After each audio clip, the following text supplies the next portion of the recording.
ইরানে হামলার জন্য যুক্তরাষ্ট্রকে আকাশপথ ও সেনা ঘাঁটি ব্যবহার করতে দেবে জর্ডান এবং সংযুক্ত আরব আমিরাত।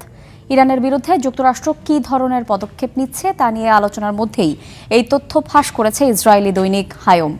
ইসরায়েলি নিরাপত্তা সূত্রের বরাত দিয়ে পত্রিকাটি বলছে, আফগান যুদ্ধের পর এই প্রথম মার্কিন ও ব্রিটিশ সামরিক দপ্তরগুলো এখন ঘনিষ্ঠভাবে যুক্ত। ইরানের সম্ভাব্য সামরিক হামলায় যুক্তরাষ্ট্রকে সাহায্য করবে জর্ডান ও সংযুক্ত আরব আমিরাত।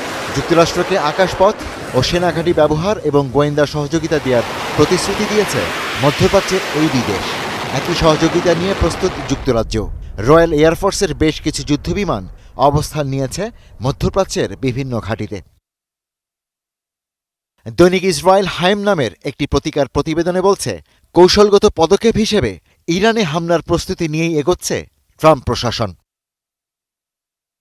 এই পদক্ষেপের প্রতি পূর্ণ সমর্থন দিয়েছে জর্ডান, আবুধাবি, যুক্তরাজ্য সহ বেশ কটি ইউরোপীয় দেশ।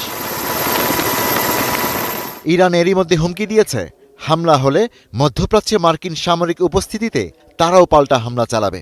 সেক্ষেত্রে ইরানের ক্ষেপণাস্ত্রকে আকাশেই ধ্বংস করার কথা বলছে এই দেশগুলো।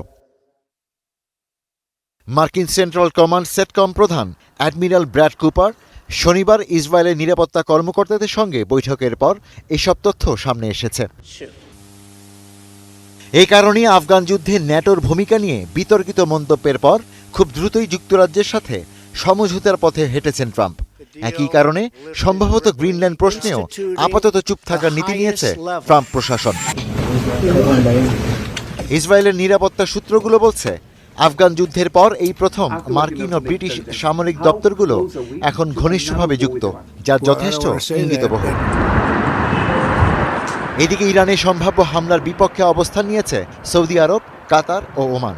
উত্তেজনা কমাতে কূটনৈতিক প্রচেষ্টা চালিয়ে যাচ্ছে তিন দেশ।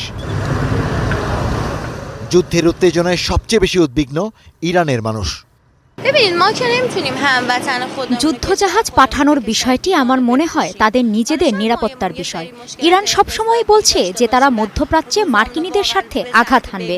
আমি একজন নাগরিক হিসেবে কোনো কিছুতে সহমত বা বিরোধ প্রকাশ করছি না, তবে আমি মনে করি নিজেদের রক্ষা করার অধিকার আমাদের আছে। আবার অনেকে এটিকে ট্রাম্পের মনস্তাত্ত্বিক কৌশল হিসেবে দেখছেন। ট্রাম্পের কিছু কাজ ও হুমকি মনস্তাত্ত্বিক যুদ্ধের অংশ। তারা মানুষের চিন্তাভাবনা ও মনোবল নিয়ে খেলতে ভালোবাসে, কারণ তিনি অনেকবার এমন কথা বলেছেন কিন্তু তা বাস্তবে করেননি, আর আমরা তার কোনো কার্যক্রম দেখিনি। বিশ্লেষকরা সতর্ক করেছেন, ইরানের উপর হামলা হলে আবারও উত্তাল হবে মধ্যপ্রাচ্য, যেমনটা হয়েছিল ইরাক যুদ্ধ ও আরব বসন্তকে ঘিরে। Ishtiaq Hossain, star news.